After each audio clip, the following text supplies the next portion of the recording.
Duo queuing in League of Legends with the right partner is essential for climbing, and it's actually a really good strategy to climb, particularly if you're feeling hard stuck.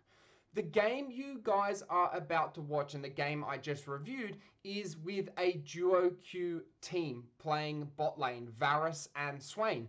And this game review is all about getting them to communicate, focus on synergy, and how they can operate as a duo to not only win their lane, but also influence the rest of the game and ultimately win the game. So they're a relatively new duo queue team, but they're really keen. They've got really good positive attitudes, and there just isn't much communication between them. So the game review really focuses on how do you communicate with your duo queue partner in a constructive way that is always looking towards what the next objective is, what the next win condition is, and how we can close this game out as a team. So please enjoy the video. Awesome. So what made you guys pick that game? I guess go one at a time, or It whoever was a decided. really bad game. It was a really bad game. There's a lot of mistakes there. Yep. We did get a lot of picks, but we died a lot. Okay. And we were uncoordinated. And how was laning phase? Laning phase, I think Misfortune and Brand are pretty like oppressive to play against. Yep. So Zach kind of got poked a lot before like we got any kills, but we turned that around though. Okay, cool. Later in the game, hopefully. Cool. So is there any specifics that you guys want to look at? Like, I'm going to go through it all, but if there's anything particular in this or game. To like as a Swain against like someone else I can poke, but we're like with their cooldown like less than mine, right? Or what's his Q or something? Yeah. Or like his abilities are like more long range than Swain's, right? How would I like lane against him to where I can position myself in a more better position to where I can poke but not like get hella poked too? Yeah, it's a tough one. Hopefully we'll be able to go through some examples in game. But generally, you kind of got to use his cooldown windows versus your cooldown windows, basically. Especially when you're like shorter range or your combo isn't as strong. You practically, as a Swain, you kind of need to bait out his combo and then you go in for your combo. But I mean, that's obviously easier said than done. So, how long have you guys been playing together?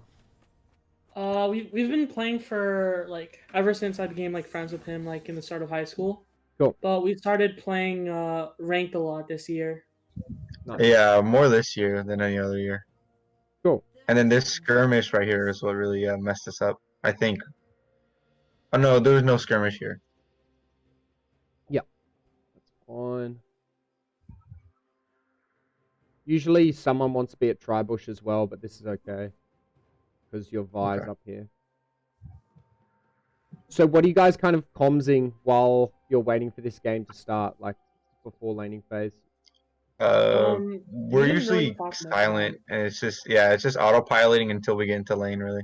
Okay. Who do you guys like? Is one of you the shot caller, or do you both kind of just show initiative? Nathan's more the shot caller. He knows what he's doing. Cool. I'm just going behind him. Yeah, nice. And do you play a lot of Swain, Zach? Yeah, I play a lot of Swain. Okay. Cool. I've been trying to increase my champion pool with Senna, and those are the two I want to play more often. Is Senna and Swain. Awesome. With the infinite scaling capabilities. So, like, what was your kind of outcome in this lane? I know, Nate, you're kind of playing at a lower elo than your usual rank, but what was kind of... Obviously, you guys know that the brand MF is pretty oppressive in lane, so did you guys kind of have a lane goal, or do you just autopilot and just go through it? So pretty much our green light to go in was when Brand missed his Q, I believe, and that was our time to go in. But I underestimated the poke of MF, though, because the cannonball does a lot of damage. Yeah. Probably need to land my hook. I go for a hook, I'm pretty sure, like right here. Oh, never mind. So, as soon as Brand uses his W, this is when you come up, like, super aggressive. especially if you Okay. haven't used your ability yet.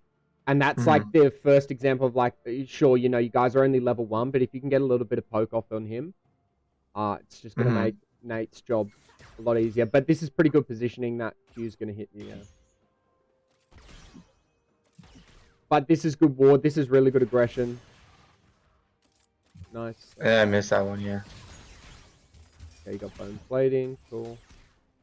You guys aren't going to get level 2 here first, so hopefully you guys don't get caught out. Fine. Again, this is pretty decent positioning. There's not much you two can do here because they've got the push on the wave now. And you guys don't really want the level 2 spike, to be honest, because they're just a stronger laning opponent.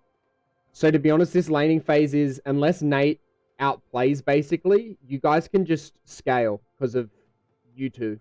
I mean, Brand scales really well, but Varus outscales MF. So you don't have to force anything in I this get caught out right here. Okay. Because I know Nate sometimes has a problem with just scaling.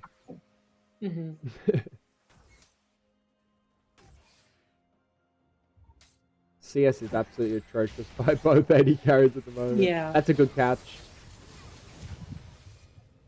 Ignite's a little bit... Okay, let's get... Too early. Yeah.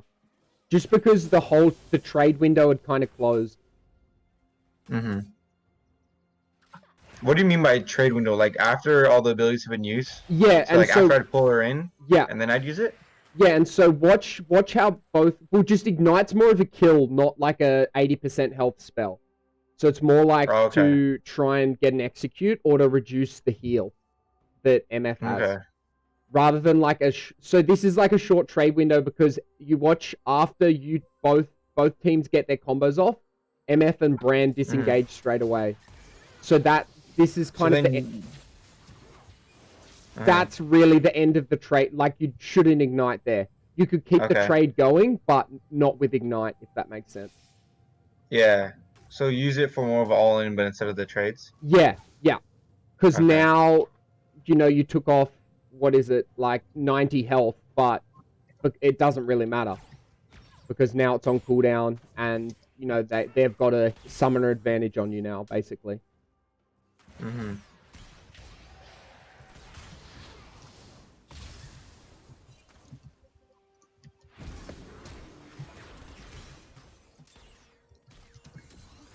Again, Nate, I'd be trying to, like, are you talking to each other here? Like, just saying, like, play it slow? Are you guys trying to be aggressive? Or what's kind of the mood at 3 minutes into the game? I think we talked when this happened, but... Because this feels like limit testing. Yeah. This feels like a bit uncoordinated, just a bit too, like, limit testy. Like, sure, you guys are kind of winning the trade, but it's a very hard trade for you two to win. It has to be like a pure out skill, basically. That's actually not a bad trade. That's actually a really good trade by you because you get first blood and Bran gets the kill on you. You could theoretically stay here, but I mean this wave's fine, so back's good. Yeah, I guess that trade's worth, but a little bit crazy. Yeah, that was really reckless. That was very... And it kind of feels like this whole first 3 minutes 30, you guys have been, like, playing, like, just like you're almost just going way too aggressive. And, like, now this, like, I mean, at 3 minutes 30, it's 8 CS to 6 CS, and you're kind of playing to their laning phase, not your laning phase. And obviously, like, again, you can outskill them, and in that case, you get a 1-for-1. Because, you know, you're probably a better player than MF and Brand, but it's just very risky and doesn't really get a major lead or a, like, consistent or safe lead. Yeah, I need to control my aggression when I play on comms. Yeah.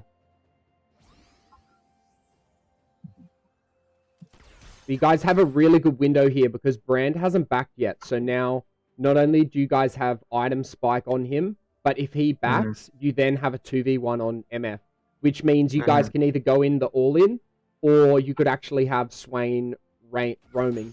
But I would always suggest the 2v1, particularly if you're on... Oh yeah, speaking of roaming, when would I start to roam as a support? Because I don't ever roam. I always stick to bot. Yeah. In duo, whenever like Nate says you can, like unless if you don't know when to, I'd rely on your 80 carry if you're on comms. Because generally they'll be like, hey, this wave's fine, just go roam, or we lost turret, just go roam.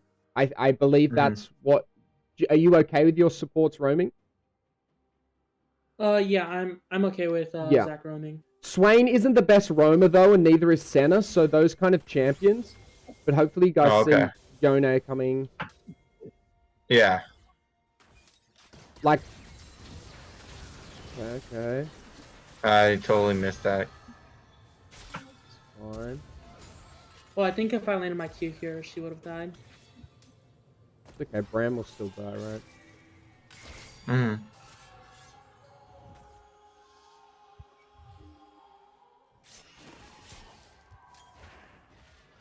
Nice. Good grab. Perfect. I got the kill. That's fine. That's fine. Swain's one of those supports, like kind of like Brand, where if you get kills, it's fine because he's pretty much a hyper carry support. And because you guys are on comms, you're not going to get tilted at each other. I'm not sure if this is good, but sometimes I tell like Zach to get like Dark Seal, but yeah, I think that kind of stuff's fine. Like you telling him to do some stuff like that, and then you kind of get you'll develop a comfort. Zach, like you'll be like, oh, I've gotten Dark Seal 10 out of my last 15 games. I don't really like it. Like you'll usually get a feel for it, and there's no like yes or right or wrong answer there. But I would encourage kind of testing stuff like that, going like, oh, I'm 2-0. Okay, next back I should get a Dark Seal because let's extend this power spike. Yeah. Holy shit, this is fucking hypey. Like that's kind of just unnecessary what you both did there. Yeah. It's fine because you're kind of making him sack this wave, but it's just a little bit too red hot.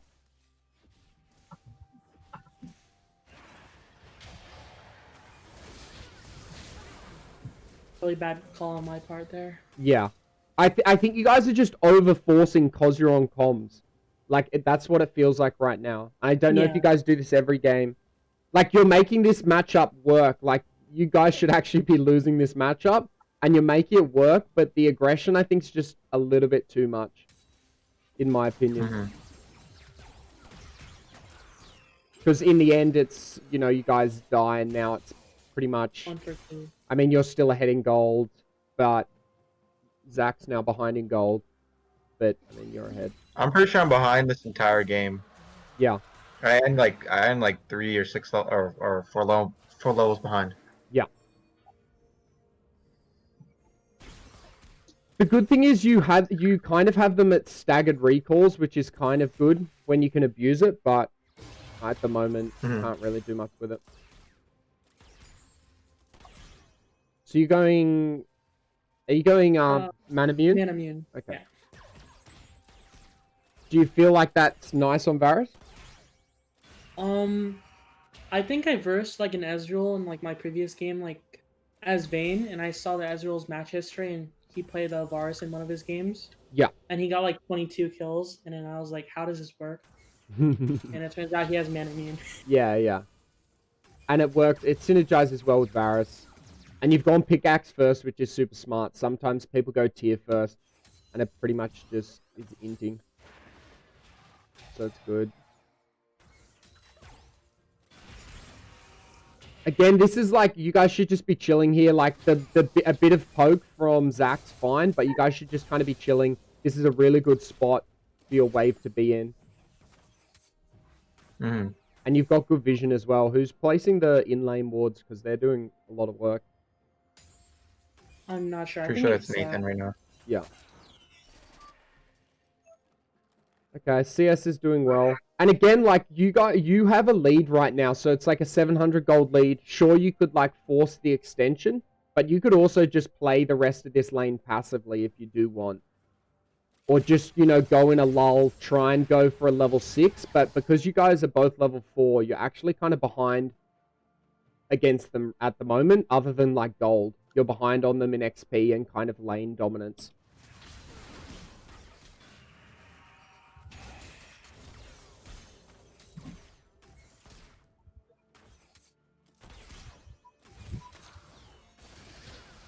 This is good.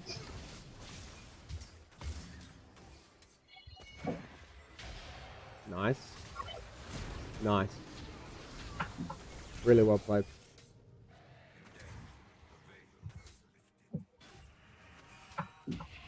That was a good little play there. It was unfortunate you got stunned up there. Mm-hmm.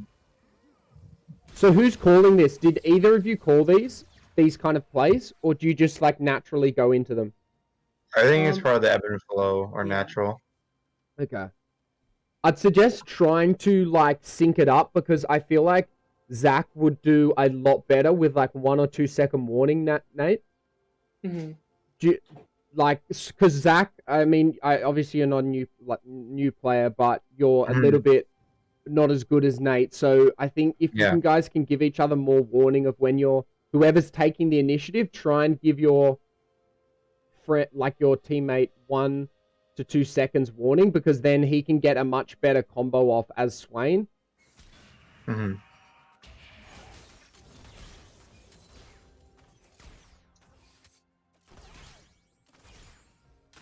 But that's a really good punish.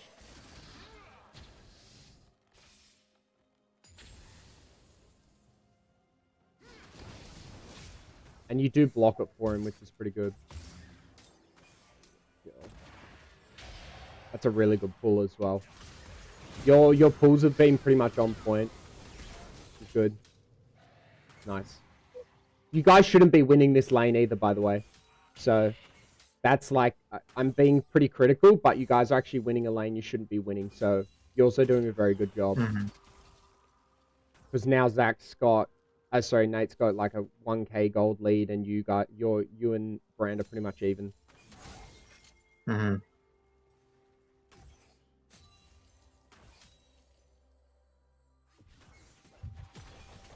Nice, you could back there if you wanted to. You're probably going to go for another plate and that wave, which is fine.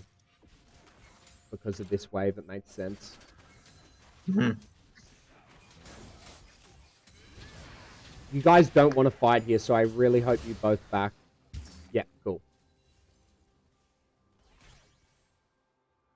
Yep, no real point placing a ward when you're about to back, just because if you want to maximize its timer, but it's not a big deal. Nothing major.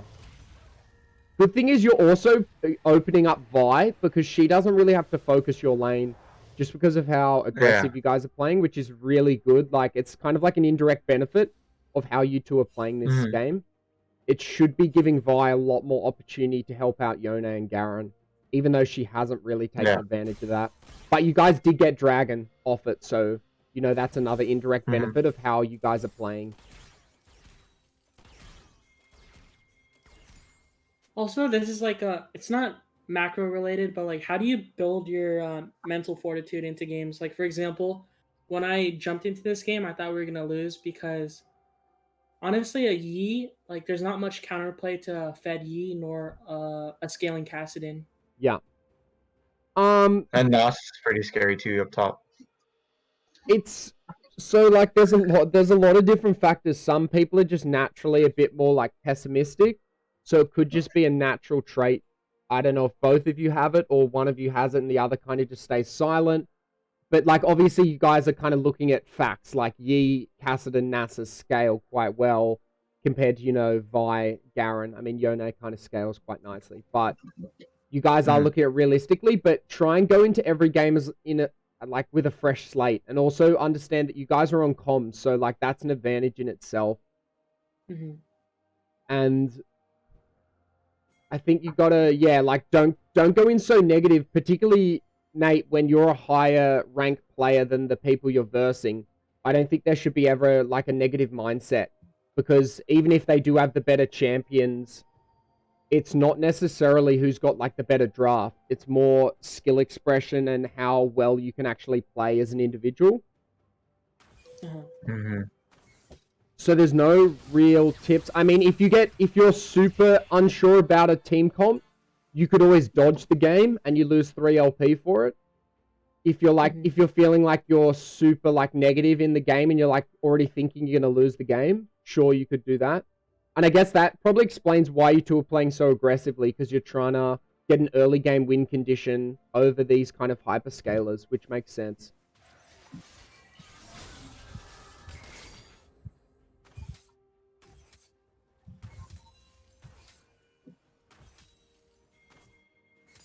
Yep, you should be like up here, zoning, just so they can't even get XP. Oh, okay.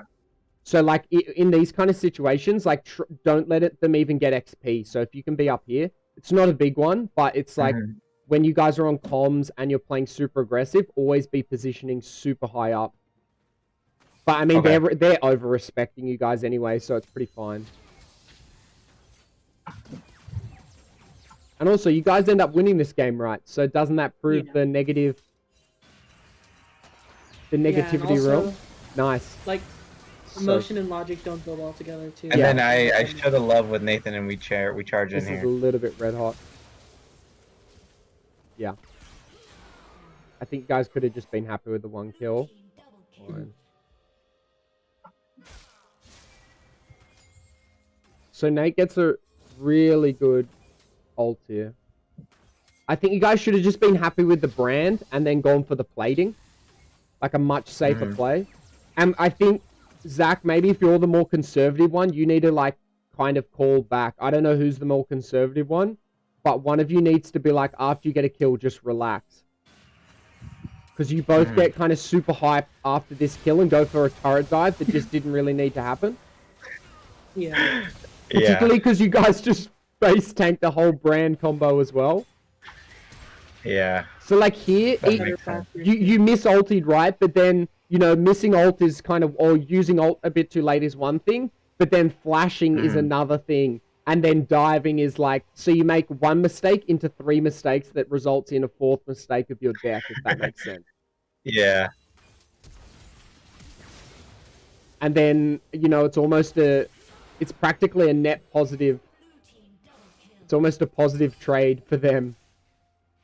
But I mean, they miss a wave, but you miss the plating. And it does work out again in your favor because now you're 5-3. You've still got over a 1k lead. But it's just like, it just shouldn't really be happening. It's a bit too hype.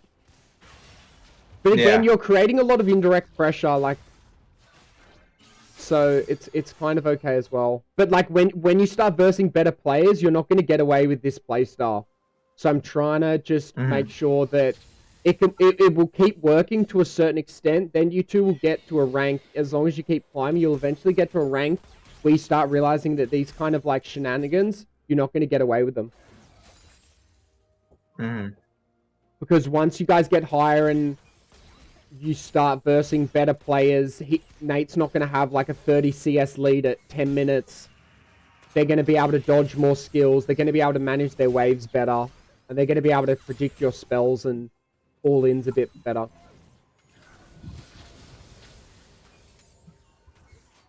This is good. This is really good. You guys could freeze this if you want. Like, I think you could just freeze it, wait for your ult to come back up, and then go for another all-in. If you guys wanted to. So I think having some strategy as well, rather than just always going all-in.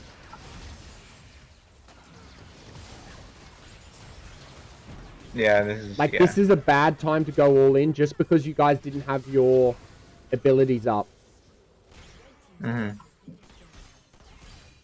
probably could have turned that around if I landed the hook. Like, just off by a pixel. Yeah. And I feel like Nate's almost limit testing here because he's playing at a slightly lower rank, so you're just going super ham. I think, I like, that's kind of what I'm seeing. You're just always trying to go 24/7 ham because you're, like, in a bit of a reckless mode. That's unlucky. Again, like, you guys don't have your ults up, so you don't really win this fight. I mean, obviously, MF doesn't have hers, and neither does Brand. But, like, here is just, you guys should get out, to be honest. But you go for the trades.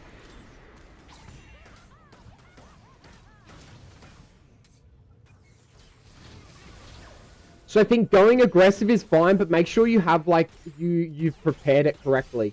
Because now you're starting to throw a bit. All the aggressions worked, like, pretty well until here. You've made your lane a bit of a fiesta, but you've kind of come out the other side better so far. But now you're kind of giving MF a window back into the game. And if you guys just waited 10 more seconds until your ults were both up, you guys probably could have won that fight very easily. Yeah. Personally, instead of looking for outplays, I should be looking for like out macros, I guess. Yeah. But you should also be understanding that you, like, it's okay not to have a Fiesta lane because you're Varus with tempo. Like, you're a hyperscaler. And Swain is just a monster as well. So it's like, it almost feels like you guys have put yourselves on an invisible timer. Obviously with Kassadin and Yi, you guys have a bit of a timer on you, but I think you're forcing it a bit too much in the fact that it's actually making you do really bad plays. Or not really bad plays, but plays that are just a little bit too, like, coin flip. But this is a really good ult here. This is a dumb dragon by them. He's tunnel visioned on a Swain. I don't know why. Nice.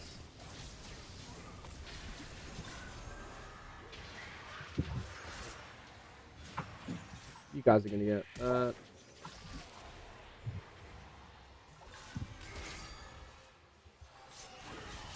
Again, that's dragon. That's a 2-for-1. It's fine. You're still ahead in gold.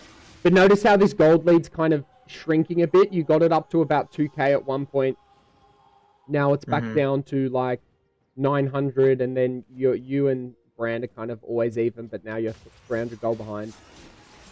But again, you guys are getting dragon priority and stuff like that. Like, Vi's gotten 3 objectives to none. So, you guys are creating good indirect pressure. And I mean, Garen's got 2 turrets at 12 minutes. This is a good group, by the way.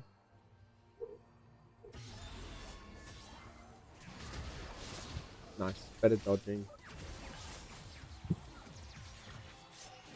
Are you AFK or are you waiting for an item? I think I was buying something. I'm not sure what it was. Azil. Yeah. Fair enough. Make sure you switch to sweepers. Hopefully you switch now. I think I do it on next or yeah, oh no, I forget.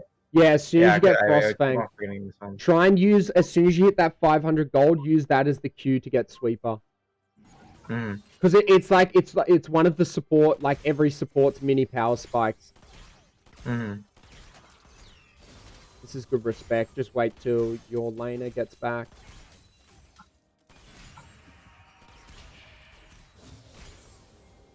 Cool, you guys could freeze this again if you wanted. Shoot. It's okay though, you don't have to. I mean, they're kind of not letting you freeze it anyway. Again, I want you two to just wait. Like this, don't go in here. I just want you guys to wait until your ults come up. Because that's just a really easy power spike for you both. So hopefully you guys go all in. I mean, Swain's a bit low now. I think there's another coin flip fight coming soon. Yeah. Yeah, right here. Yeah, 1 for 2 again. And now she's got red buff.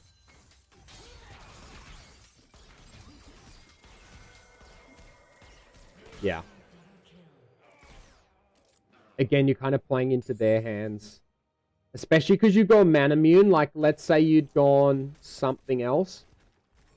You might be able to duel a bit more. But because you've got mana immune, you kind of want to scale again. So it's like, if you want to play super aggressive, build, like, you know, your Runan's Hurricane first or something like that. But if you're building scaling and you're a scaling champ, you're kind of like forcing Varus to be like a Caitlyn or a Misfortune when he's actually a Varus, if that makes sense. Yeah. So it's like, it's kind of like Cogmore as well. It's like, don't force Cogmore to be someone he's not. Because, like, it's not going to work against better players.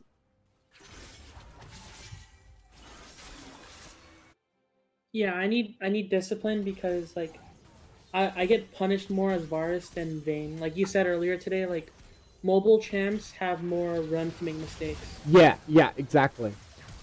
So like playing champs like Varus and stuff is like good practice because like you get punished if you're immobile, and so like it's a really good pick, particularly when you're not playing on your main account. But you also then got to actually play them like they're an immobile champion. Otherwise, you don't really learn anything. Yeah, that's good. You guys should get turret here. But this is like, look at this lane. It's like, what is it? 11 kills versus 13. Like 20-something kills in 15 minutes. It's just super chaotic.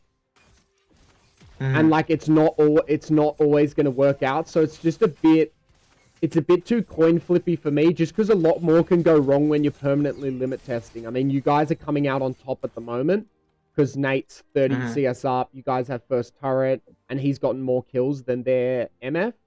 But it's just like, it's a little bit too red hot. You should roam here. Unless you guys have some plan. Okay, you're invading. It's fine. So I think one of you needs to be like one of you needs to always be doing like reality checks, or like ideally both of you, but both you kind of need to keep like one of you needs to reset the other one and just go, okay, let's chill out, wait for our ults. Just have like, even if it's just 60 seconds of chilling out, because there is not 60 seconds during this whole laning phase where you two just kind of chill out. It's just always red hot. Yeah, all full stand. Yeah. Which is fine because it's fun, but it can go very wrong. And particularly if it goes wrong and you don't pull it back in time, you just like make a small loss, an even bigger loss.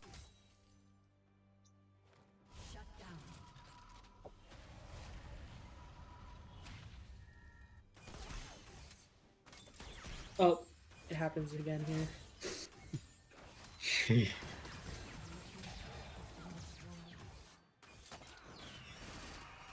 Because what you guys should really be doing is, okay, I've got 2k in the bank. Sure, you've only got 500 gold, but it's like, I've got 2.3k in the bank. Dragon's coming up. Let's just reset. We're not really going to kill this tier 2. If we have to try and kill MF, it's going to be like a really risky turret dive. So let's just reset, go for Dragon, and understand that we've got a Cloud Soul win con. Like, you guys, I think, are thinking too micro and lane. Like, you guys are just thinking it's all up to you guys winning this lane. Where it's actually like, okay, there's some other win cons here. We don't just have to keep beating down on MF and Bram. We should actually try and influence the rest of the game now, because we're at 16 minutes. And, like, just super, like, mistimed. Like, Nate goes in, then you go in, like, 5 seconds after. It's like, you either both go for the turret dive at tier 2, or neither of you go for it. It's just super scrappy.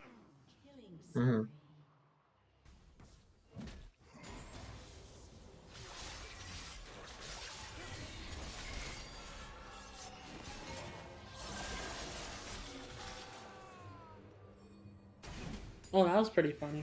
Yeah. Yeah, they don't get rift there. Oh god, Garen just loses those. Oh, well played, never mind. Okay, at least Vi will get this dragon, but it's just like, you're kind of coin flipping this kind of shit. Yeah, it's super chaotic. Which is, like, it's fine if you're trying to limit test. Like, if that's your goal on these two accounts, to, like, limit test and get, like, a bit better at that kind of stuff, it's fine. But if it's, like, wanting to climb, it's just unnecessary. Like, what is it? Look how many deaths, like 13 deaths in 17 minutes between you both. Yeah, it's the opposite of how I should be playing. Because, like, my plan is to try to, like, help Zach get to gold. Yeah. And then when season starts, I'm going to do it with him. Yeah. Because Zach's also learning, like, bad habits now. Because, like, this shit's not going to work if you guys ever play solo queue and stuff. You're not going to get away with how kind of limit testing you're being. So, like, it can develop bad habits as well. I don't think it will between you two, but you just got to be very cautious of that as well.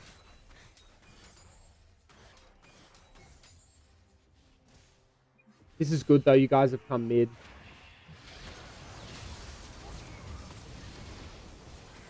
And then yeah, we share it. We share the love. Yeah. Getting like 14 deaths in 18 minutes. You guys are almost dying like once a minute. It's really bad.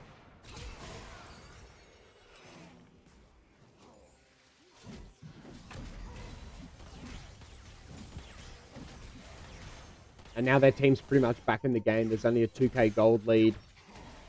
And Kassadin and Yi, you're going to start scaling pretty soon. Yeah, we actually almost lost this after like a Baron fight later. And it's not the best soul for you guys. I mean, it's a pretty good soul for like Swain particularly. But like an Infernal or an Ocean is like a lot more forgiving as a win con. I don't know if you guys do get the next dragon, but... Oh yeah, I think you guys do.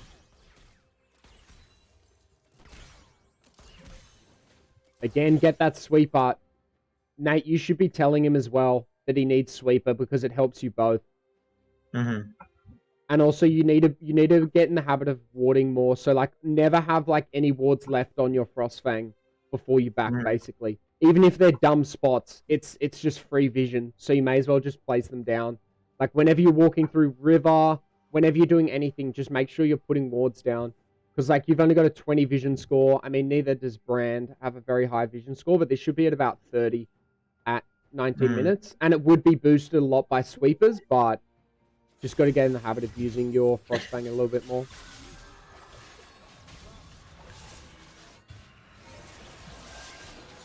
Nice. Again, just group mid. You two should be doing it, but you guys shouldn't be looking for a kill. You should just be looking for the turret. So hopefully you guys just get the turret now. Because like that last fight you guys did, like all you guys should have been going for is the turret. I think it's this one. Like this fight here. And we got blown up. Yeah, this is like, you guys should have just been going for the turret. Because it's such a safer, like, you have like a 90% chance of killing turret. But when you guys like dive or get caught, it just reduces everything.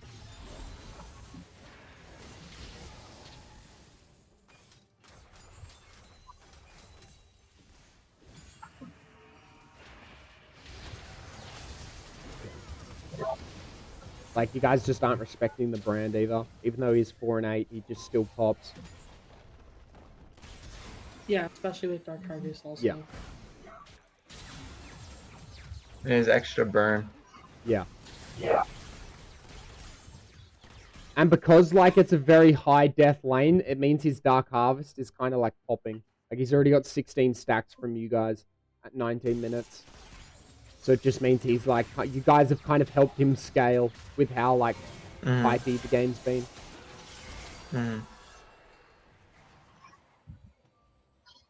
It's like, I'd be now trying to ward here, Zach. So hopefully, yeah, you go for some vision. Good.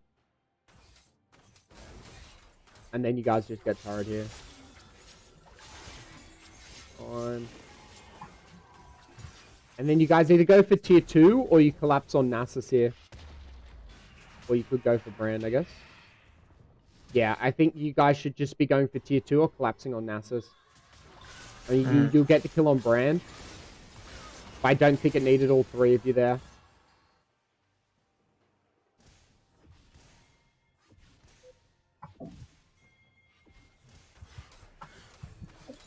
So one of you needs to have like a macro like goal in mind. One of you needs to always be looking at like a macro objective, and one of you needs to be looking at like the more micro of like, okay, we're here in the present right now. What do we want to be doing this fight? But then one of you also needs to be looking at like 60 seconds in the future of, okay, what's up in 60 seconds? How do we get to that next objective? So that like you both kind of always stay eyes on the prize of like, okay, we've got an overall win con, but we've also got things that can establish like micro leads.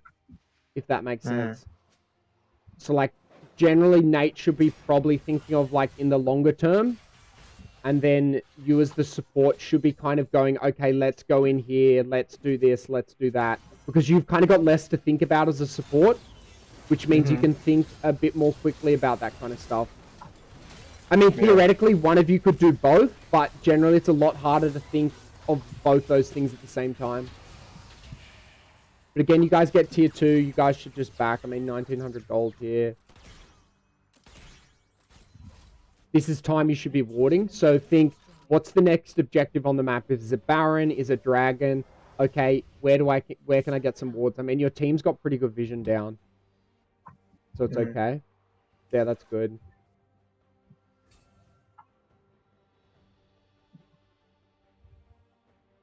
You should probably go up and look at this Vi, or come down here. Yeah, so Dragon's spawning up in a minute. This is fine.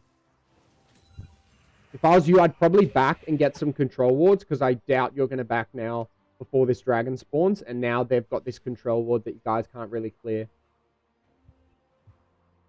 Yeah, and I keep on placing wards there just to see how far it is. Yeah. Just because, like, the drag's up in 50 seconds, so there's no rush to do this.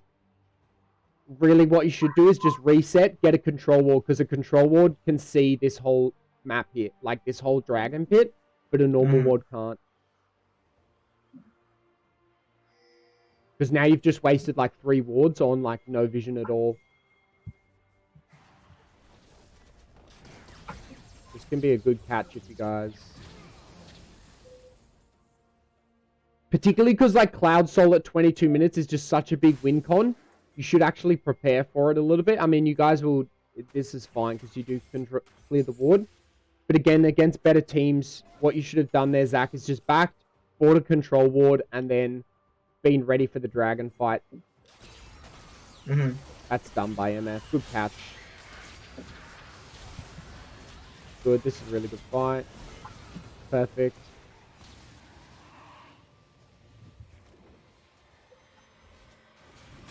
Not all of you need to be here as well. Like, you guys could probably go bot or go mid and push something, or even reset to try and defend this, because you don't need 5 people doing dragon when you can see Yi Nasus top. But it's okay. But again, just the little things, again, when you're versing better players, like that 5 seconds difference can be a big deal. It might have been the difference between defending and losing this turret, for example.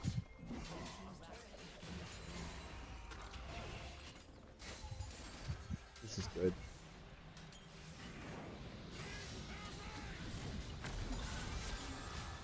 That's the first time I saw you play conservative there, Nate.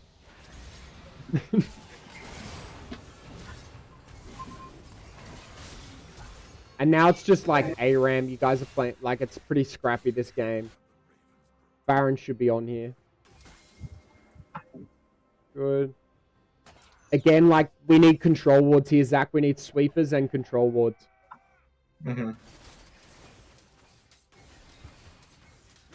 But, I mean, it's a free Baron. Because one of the main roles of a support is vision control, and then getting picks off that vision, particularly as a Swain. Job. This is good grouping by your team. You guys are doing really well here. Nice. Awesome.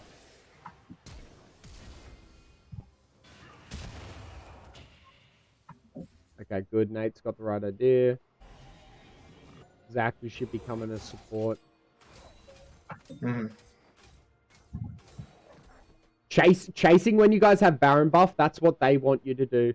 Because they're just trying to waste your time. When you have Baron, you want to be doing what Nate's trying to do here, is just like get turret. Does Baron last for 3 minutes or 5 minutes? 3 minutes. Because this becomes so much riskier because there's only 2 of them. That's pretty good. But, I mean, because these two kind of went on a wild goose chase, this push becomes like an int. Yeah, that was, I think that's where we almost like lost. Yeah. Because of what I did there. Yeah. Like, it was the right call, but you needed your whole team to make this call. Otherwise, it's not on, if that makes sense. It's like, this is fundamentally the right call. Like, we've got Baron, let's group, get an inhib. But if your team doesn't follow, you then got to go, okay, while that is the right choice, if I do it, we're pretty much going to be inting. Because we don't have the majority of us doing the right thing. I mean, you guys still have Baron buffs, so you could still very easily get this inhib.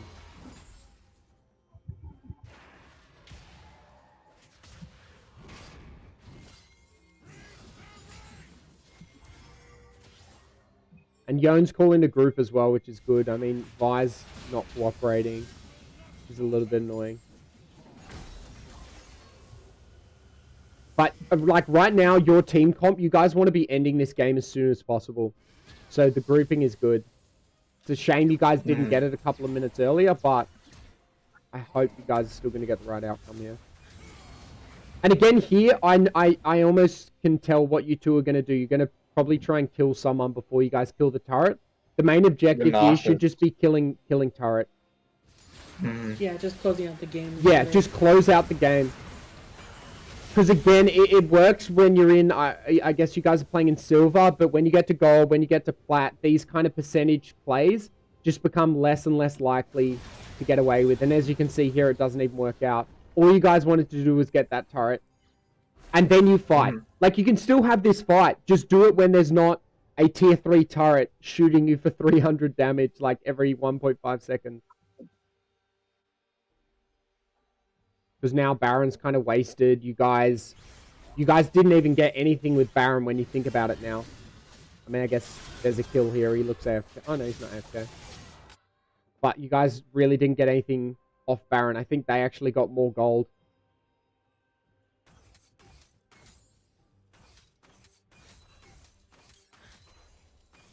Yeah. Still no sweepers. Again, Nate, this is a little bit red hot. But you feel like you're limit testing here. Yeah, that's pretty good.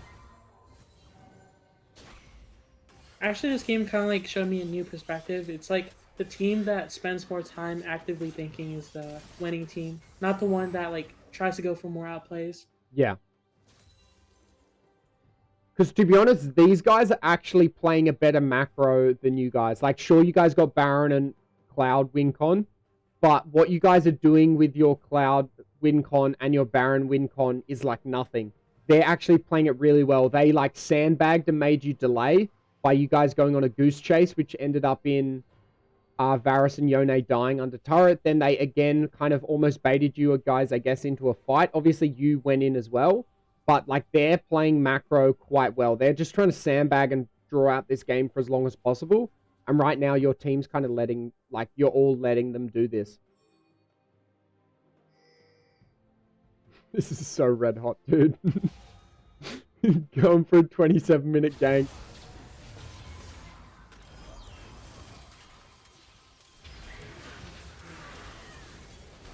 Jesus. That attack damage is scary. Yeah, that's why that's disgusting. felt really fun. Yeah. I think it's this W or passive that each time you get like a takedown or like a binning kill, the attack speed like increases so much. Yeah. So actually, like, that's actually a pretty smart play. Like, that's, you can't really teach what you just did there. That was really good. But again, very high risk, but it did work out. You can just wait for creeps here. Fine. Again, if we're wanting to be super efficient, you could actually leave and just push top, because your team's going to be able to get this in him. I don't know if you guys go for the end here or what, but like you could just push this out and go for like a double inhib. Just because of death timers, only MF's up. Well, I think I tried to like make like a double kill happen here, like an outplay, but yeah, I kind of threw really hard here. Again, like you guys also got to look at, okay, these two inhibs are really good, but then what's the next win con after that? We're not going to win the game off this play. So what's the next play? And obviously it's Elder Dragon. Yeah, we should have left first. Yeah, so like here, everyone just leave. You're on 2.5. Look how much unspent gold there is on your team. 2k, 2.5. It's like 4.5, 6k, 6.3k gold unspent. So they're almost at a gold advantage against you guys. I mean, they're not, because they've got a lot of unspent gold. But like, you guys have 6.5k gold in the bank. Just unspent. So you've got two inhibs just back. You guys can't end the game.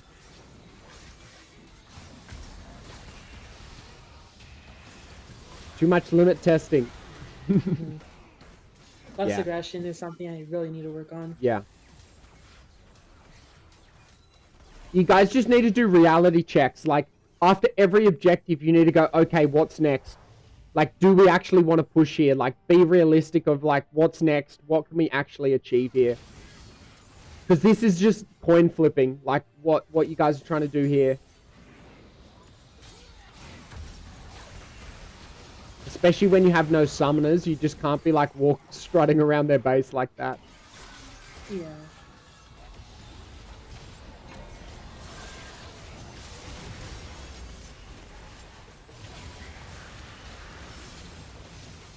Like, this is just so chaotic. I think they get Baron or... Actually, no, they get Yeah, they get and Elder then for Baron. this.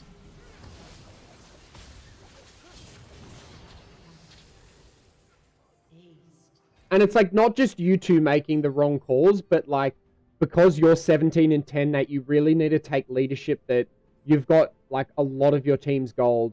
So you need to really be making the right calls. Yeah. It's like if Zach and I go somewhere, then our team is most likely going to follow us. Exactly.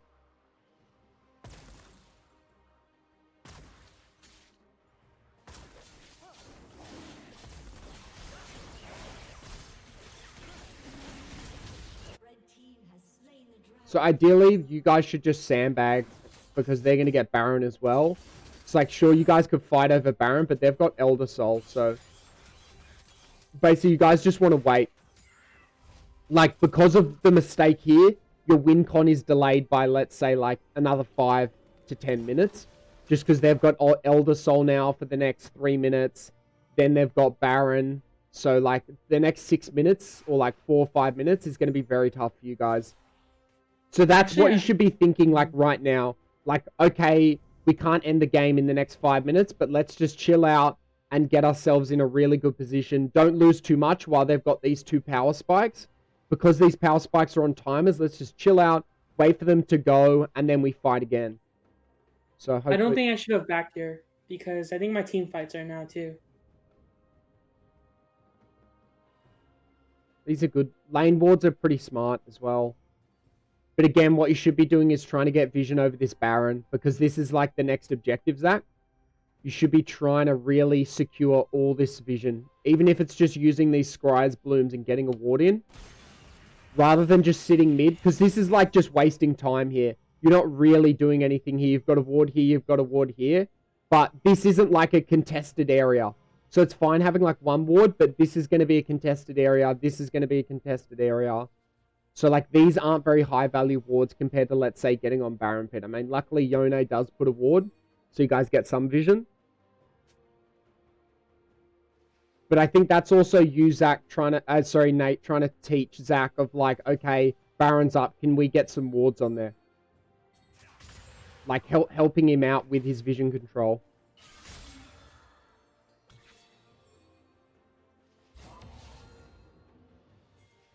Again, we don't want to be fighting here. Oh, I get blown up here. Yeah. Level 16 cast. And again, like, now the game's pretty much revolving around you, Nate. It's like, if they kill me, we lose. If we, if you outplay, you win. So it's like, every decision you're making now is impacting the game, like, 2 to 3 times more than any other player in the game. So you need to really, like, understand and, like, take responsibility of how influential you are in this game at the moment.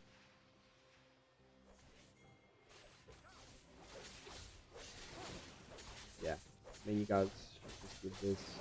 Again, if you had sweepers, you'd be able to clear this vision so that they don't know you're in here.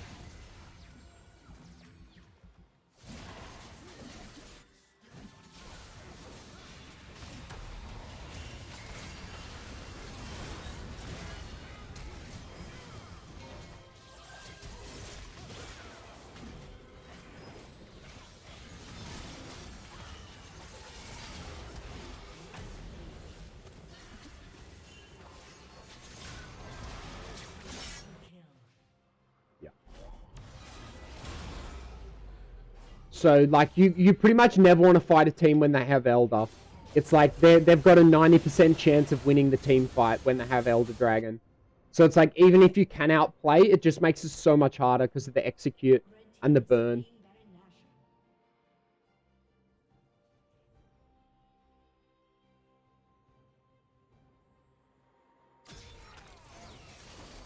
The rest of this game is just going to be like an ARAM and scrappiness. Good job.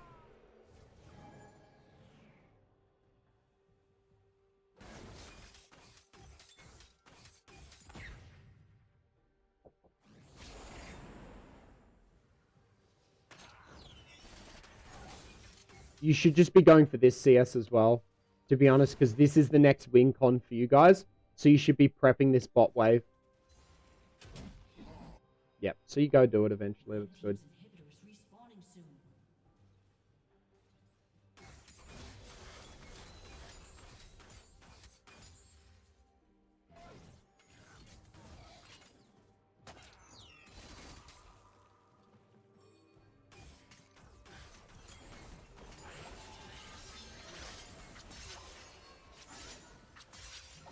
Guys should just be grouping bot.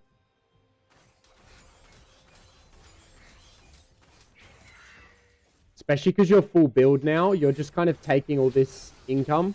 Like, you just shouldn't be really doing jungle camps. You should be trying to go for your next win con.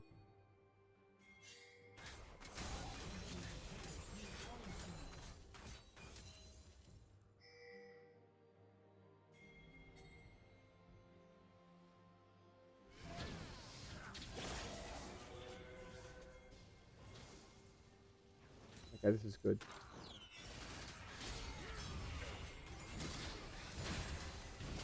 Good dodging.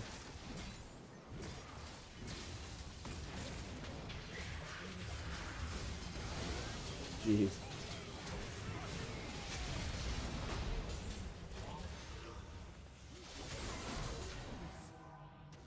So now it's just like pure coin flipping.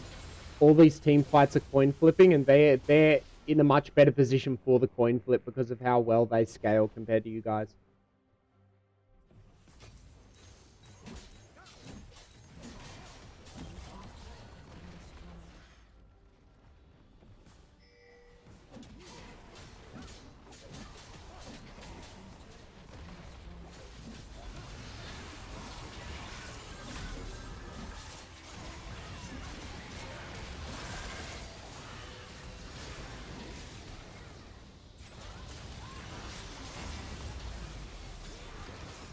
Good job. Nice. That's GG.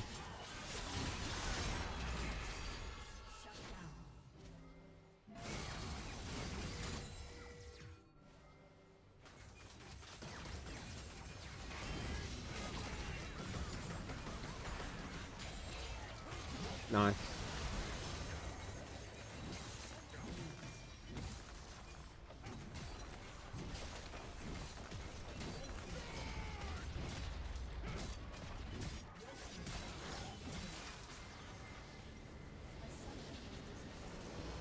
Alright, cool. So, there's a few... There's the laning phase you guys have, and the mid game. And then late game. You guys still here, right? Yeah. Cool. So, laning phase, like...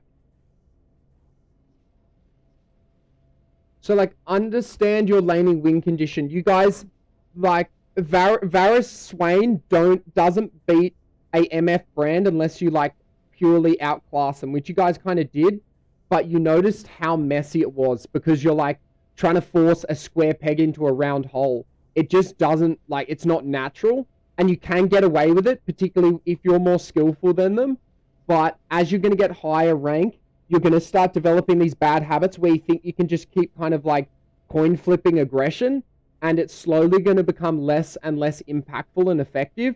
And what it's actually going to do is, instead of getting leads where you shouldn't, it's actually going to be like making small losses even bigger as you verse better opponents. So you two really need to come up with like, okay, before the game starts, say what is our lane win condition and try to play towards it. So you both also have the, like, you're on the same page. Because as you could kind of see in that laning phase, you guys would like almost go in at different times, which can like be solved when you both like understand what you guys want to be doing. It becomes a lot easier, and you don't have to communicate as much because you both know, oh, we just want to play safe, or oh, we just actually want to force fights. If that makes sense. Second one, just like Aggression. Yeah, aggression. Aggression without reason. You guys are just permanently fighting and just coin flipping. And it's like, it was like almost a death a minute from just you guys alone, and then it's like almost like two deaths in your entire bot lane. So they're dying almost once a minute, and so are you. And it's just like, it's just way too chaotic to like consistently play League of Legends in such a chaotic state. It's just not very good because it's not how League is played in the meta. And it's just going to develop really bad habits, and like it's going to develop like impatience in you guys of like, wait, what's wrong with just playing 10 minutes and going, 1-0 or like 2-0, or instead of, like 9-6 at 15 minutes, why can't you just be like 3-0 with like a 40-50 CS lead? Because it just sets you up for a much safer and easier mid to late game transition. Yeah, that's a serious problem that Zach and I have when we play in comms together. Yeah. One of you needs to be like the voice of reason, and I honestly think before the game starts, or even during Champion Select, when you guys are thinking of like, oh shit, their team outscales us, actually be thinking of, okay, their team outscales us, but how can we get ourselves in a good position so that when they are about to outscale us, we're in, a pretty healthy position, or where we actually have a chance to fight back. And that'll then go, okay, let's just get a lead in bot lane, but let's not overforce it, let's not go too aggressive, etc, etc. Zach, particularly for you need to buy sweepers, I think, as well.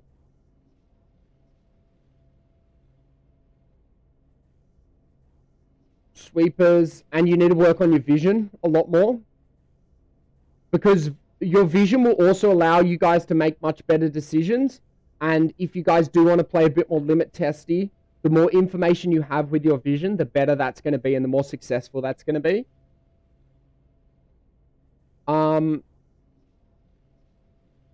Nate, you kind of got to understand that, like, you're again trying to play Varus like an early game champ, and you could kind of see just how strong you were in the late game.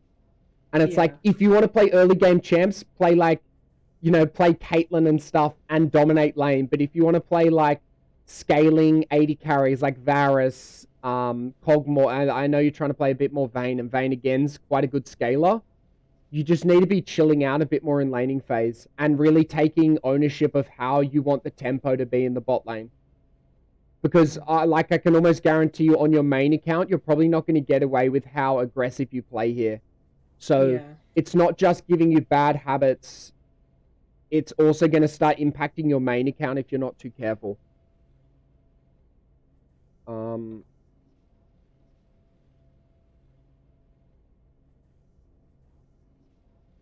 Cool. So mid game, again, it's like vision, like having a win con, like having a clear win condition. Even if it's not the right condition, you guys should just be thinking of, what do we want to do next? And it can't just be fighting. There always has to be an objective that isn't just fighting. It has to be, do we want them not to get dragon? Do we want us to get dragon? Do we want to go for Baron? Do we want to go for inhib? It's got to be something that's not kill related. It's got to be something that's actually going to get you closer to a win condition, because then once you have a win condition of like, let's get Baron, let's get inhib, let's get dragon, then it's like, okay, how do we do that? Okay, we have to fight them here, or okay, we have to actually out-rotate them here, or we can actually bait it out, etc., and then the fighting comes. But fighting and just like team fighting is usually a secondary objective, or a means to an end of an actual other win condition. Usually taking a fight isn't the actual win condition itself, it's what's after that. And so if you don't have a clear win condition, you'll get a fight, and then you might win it, you might lose it, but then you get a bit lost or inefficient after you get the fight, because you only were thinking about that fight, but you haven't actually thought, okay, what do we want to do after that fight? And that kind of transitions into late game, where it's just like A-ramming. Just have patience. Like, I could tell Nate was getting very impatient with how you were playing. You were playing again super aggressive, and obviously you were hyper scaling so you could get away with it, but you were kind of like strutting around in their base with no flash against like very highly mobile champions that can easily chase you down. So I think these are the best. I think you guys need also in the early game like a bit more synergy of like, someone needs to call when you're going in. It can be both of you, but be like, okay, my E's up in like 2 seconds, for example, if you're playing Swain. It's like, okay, my E's up in 2 seconds. Let's go for the next fight on that E. And then you both kind of time your CC correctly or you're all in. And I don't know if you guys were doing that. Obviously, because I wasn't listening to your comms.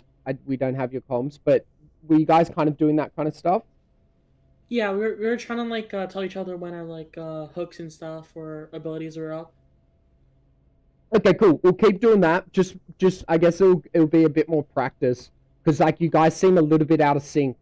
Like it could almost be like you were both like just solo queue players, not playing on comms. It looked like in some of those kind of all-ins and in some of those team fights, it was very ad hoc and you guys weren't really synergized very well. But those are my big ones. Like Zach, you really got to remember to buy sweepers, and you really got to remember to buy more control wards. And Nate, since we last talked, I think you're still forcing like scaling champs into like early game win conditions that are just very hard to pull off. Mm-hmm. Which I need to work on my farming too. Yeah. Yes, well, I mean, when you have such a chaotic laning phase, it's very hard to farm. Let's look.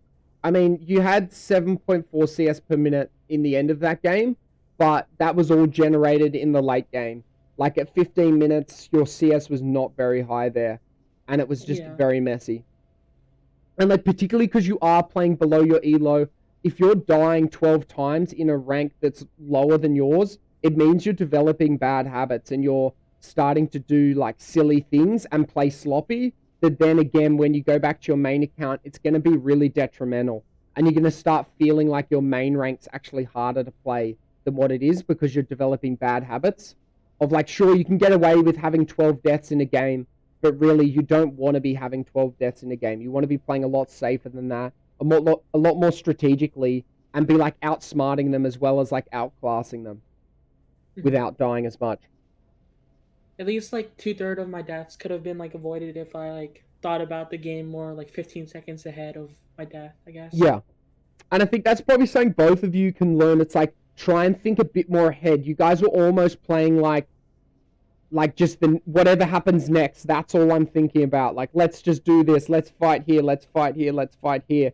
Rather than thinking 30, 15 seconds, 60 seconds ahead. Even like a couple of minutes ahead of like, okay, we've got 3 dragons here. Let's just chill out, play for Dragon Soul, then we group and end the game. Which was just not really present, or it didn't feel like it was present. Mm-hmm. But yeah, they're the big ones I have on my end. I don't know if you guys have anything that you want to comment on or that I didn't really touch upon that you guys wanted to talk about. I have some other stuff from like the previous like VOD review that we did. Like for example, like playing less aggressive, especially like wave management. Also like auto minions with a purpose. Yeah. Don't get caught for free and stuff like that. Yeah, and I'd like to. It doesn't look like there's been that much improvement on your end since that last game review, but I think it's just because you're playing duo queue. If I looked at one of your solo queue games, I'd probably see a lot more.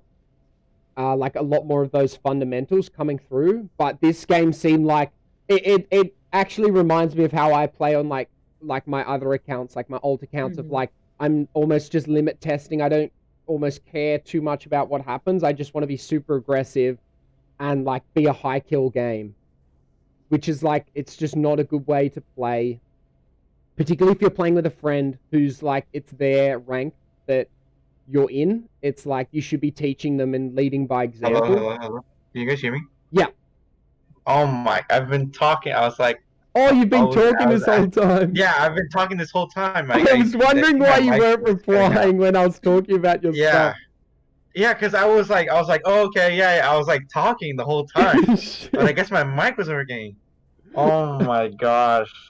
But yeah. Sorry, my bad. Was there anything that while you're muted that you wanted to repeat? Yeah, because I understood what you're talking about with what you said for Swain, right? Yeah. But then like other things was like, how do you know what to position against any other laner? Like depending on like if they're a mage or if they're like a brawl, like a tank, because like The ones I usually play against are like Lux, Yep. and like Yumi. Or like how would I change my support style with positioning against an ADC, and Yep. then the mage support or a tanky brawler support. Yep. So there's like, it's probably best to look at like all supports as the same. So the first like factor you got to look at is like range. So Mm-hmm. like, what is your support? What is the enemy support's range? What is the enemy AD carries range? And then what is your support's range? And what is your AD carries range? So that's the Mm-hmm. first one. So if they're melee, it means they've got shorter range. But if they do get within you, like if a Braum gets on a Swain, it's usually not going to end well for the Swain. So it means Mm-hmm. you have to like, it's called tethering. But basically what it Yeah. is it's like knowing the ranges of their abilities and knowing the ranges of your abilities as well as auto attacks, and always Yeah. being like on the outskirts of that, so that Okay. they're always having to like skill shot to hit their skills and make it less likely for them to actually hit their stuff. So I don't know if you Okay. guys have heard of tethering, but that's like basically it in like 20 seconds. The next thing is Mm-hmm. like cooldowns or abilities. So it's Yeah. like, what are their abilities? And this is again like champion knowledge. If you haven't played many supports, it's kind of hard to understand exact cooldowns and stuff. But usually, you can develop an intuition of like, okay, if Brand just used his W, he won't have it for another 6 to 7 seconds. That's like a Mm-hmm. trade window that we actually might be favorable upon. So like, Mm-hmm.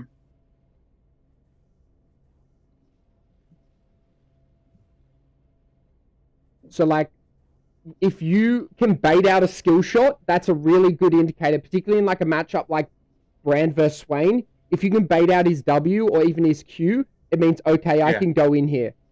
But if Uh-huh. and like you were kind of going in without doing that first, which meant you were usually getting stunned and full comboed, which was Yeah. resulting in like much trickier fights for not only you, but also for Nate. Yeah. Then like vision is another one. So it's like, do I know where they are? Do they know where we are? And like, do they think I know? Like, do they know that I know they're in that bush? So it's like, do you have a ward in a bush that they think they're invisible in? And using Yeah. that to your advantage as well, and positioning accordingly towards Mm-hmm. that. And then there's also like your laning win condition. So it's like, do you need to be positioning aggressively to win this like to win your lane condition? Like, are you guys Yeah. super early game focused? Okay, you guys need to be really like, you need to be positioned really aggressively. But it's like, Yeah. okay, if we don't really need to force the laning phase win, I can play a bit more chilled out. Yeah. But then it's your AD carry, and particularly if you're in duo queue, it's like, if Nate wants to play aggressive, you kind of have to, unless you're willing Yeah. to say, hey, let's just chill out. We outscale. If you're like willing to have that kind of constructive feedback, that's good. But if he Uh-huh. wants to play aggressive and you're happy to just play how he wants to play it, you can just adapt your play style to how he wants to play. Yeah. So those are the big four, just like range, cooldown and abilities, vision, your win condition, and then what your AD carries play style, or how they want to play the lane. Okay. And then as you said, sorry, like melee versus range, which is basically this. Yeah. And understand that a melee support is generally going to be a lot tankier. Yeah. And then you've got casters, who will mean like they can heal your trades a lot more. Then you've got, damage supports like Zyra, Brand, Vel'Koz, Swain, where it's like very high damage, but not much defense. Mm-hmm. But yeah, it's a lot. It's just generally practice. Like, so just keep getting into games and keep trying out stuff, and you'll eventually feel like, okay, Brand matchups are really hard for Swain, but actually this matchup's really easy, and you'll start developing like natural instincts of how certain matchups go. That like, if you had to write it down on paper, you could sure do it, but it's not always like, it's not like it can't be taught. It's usually just through volume of games that it's best learnt through. Okay. But yeah, I mean, you guys play well together. Like, there's really good fundamentals there. There just Mhm. needs to be, I think, a bit more coordination and a bit more like looking into the future of like, if we do this, what do we get out of it? Or if we do this, what's going to happen next? Yeah, aggression Mhm. control. Yeah. And it's something I know, Nate, you like in our last game review, that was kind of something we had to look at as well. Hmm. And it comes from like maturity as well. Like age can be a factor of like sometimes we're just more like a personality as well. Sometimes there's just more impatient people who like, and then it's like, okay, maybe I shouldn't play champions that are like hyper scaling but have like relatively weak early game. And I can kind of tell you're starting to play some different champions like that, which Hmm. works. Particularly like if you're playing a Swain support, Swain's like very strong in laning phase. So playing like Yeah. early game 80 carries or like aggressive 80 carries can work really well with Swain. Okay. Yeah. That That's was all I had to ask for. yeah. Because obviously I don't want to be a support all the time because like support is like fun in some aspects, but sometimes like I don't want to play solo as a support. I Yeah. want to like playing as like jungler. Jungler is pretty easy for me. Like it comes to me naturally. But obviously there's some work that has to be there. But more or less like top or mid. But mid's been my go-to if I were to do solo. Yeah. And then So it's just yeah. farming is what I have to do regularly because I'm Yeah. really bad at farming. Because Yeah. like there's a running joke where if you have low level CS, then it's called Zach level CS. So it's the natural every support like I used to be a support main and when I went out of it it's the natural thing like all those like little things come like it's a lot harder to teach because you've never had Mhm. to think about it in laning phase before and like it Yeah, makes sense that jungling comes a bit easier because it's like uncontested farming which means yeah, it's like super easy you don't need to focus on what your position is where the enemy hmm is what their abilities are you can just go okay I'm clearing this camp and I'm going to my next camp. yeah, So again, it's just going to have to come through practice, like playing mid, yeah. playing champs that you're very comfortable on, or that have very basic abilities. So like Swain mid is actually legit. I don't know who you're playing in mid at the hmm moment, but I'd It'd be recommend. Sorry, it'd be Swain. I'd say like Swain and like Annie, super easy Yeah, champs to get a hold of. Very easy to play. You could even play like Vel and Zerath. yeah. Caster mages are generally like if you play Swain, you want to be playing champions that are kind of similar playstyle to him because it's just going to Okay. mean your transition to mid lane is going to be a lot easier and a lot smoother because at least there's some level of familiarity there.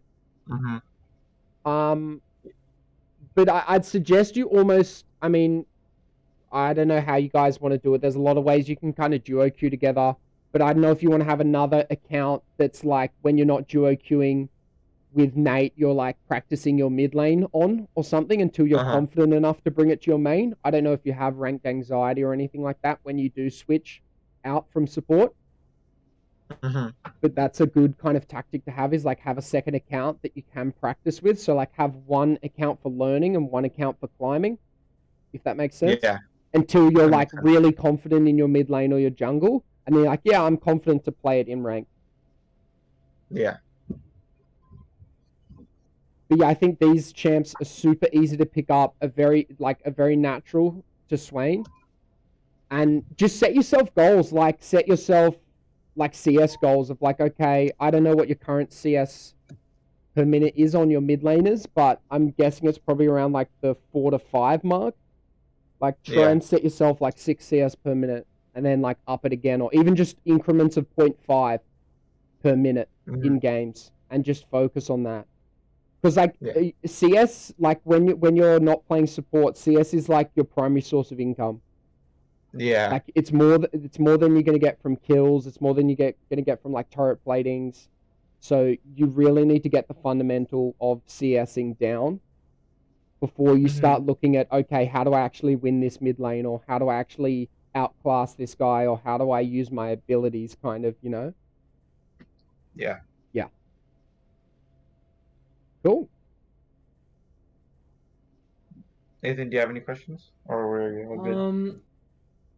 So far for my notes, I think I have everything down, but like I guess if I were to ask a question to Dylan, Yep. usually when I play like games and stuff, let's say if I get a loss, right? Like it's so mentally straining, and I can't have a forward state of mind when I play rank sometimes, and it's really hard. Oh yeah. Yeah. What do you do outside of League at the moment? Honestly, nothing pretty much. Like I practice piano, do homework, Okay. and then I just walk. Okay. Because generally, like people, there's no like I guess direct link, but generally people who have like League is their like main focus, yet it's not going to be like their job or anything. It becomes like they're usually a lot more tilted and stuff like that because it's like it's one of their main focus points in their kind of life. So it can come through like just understanding when you're tilted and taking a break and having that discipline, or it can just simply be like understanding that when you're tilted, just go to your other account or just change to flex queue and like just not playing tilted. But obviously that's kind of a short-term solution, but really you just need to figure out like what gets you tilted, but also figure out what gets you happy and try and find the balance between like always activating or focusing on the things that make you like happy during a game, but also understanding and trying to reduce the things that get you tilted. Like if someone's being toxic in chat, just mute them. If someone's not playing well, just ignore them because you can't really do anything about it. If you're playing bad, just like understand it, but go, okay, I'm playing bad, but what can I do right now to actually make myself play a bit better? Should I just focus on CS? Should I just like always have a goal? Don't just feel despair. Have kind of a goal in mind, or at least like, okay, I'm playing shit and I'm tilted, but let's just try and do this right at least. And then once you do something good, or you like actually carry out a task successfully, you go, okay, I'm feeling a bit better now. Let's try and do something else. And the next thing you could actually be back in the game, or your next game could go a lot better. But I think it's really important that you identify that you're tilted. You identify what triggered it, and then you go, okay, should I queue up on my main again? Should I take a break? Or should I go on to my other account? Yeah. There's no real clear answer either, which you've probably kind of gathered. Yeah. It's a tough one, and usually it's very like individualistic. Like I can just get off. Like if I know I'm tilted, I just stop playing.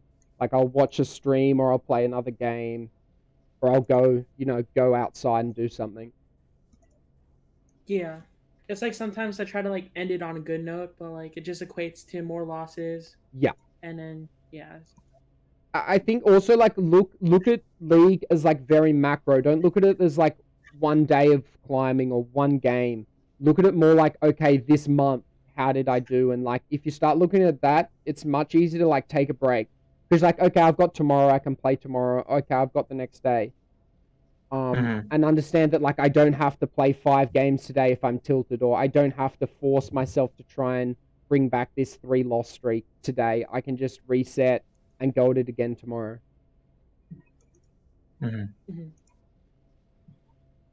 Yeah. Anyways, other than that, thank you so much, Dylan, for... No worries, guys. Yeah, thank you. I've recorded it as well, so I'll be able to shoot it to you both. All right, sweet. Awesome. Thank you so much. No worries, guys. Thank you. Catch you around. All right. See ya. Bye.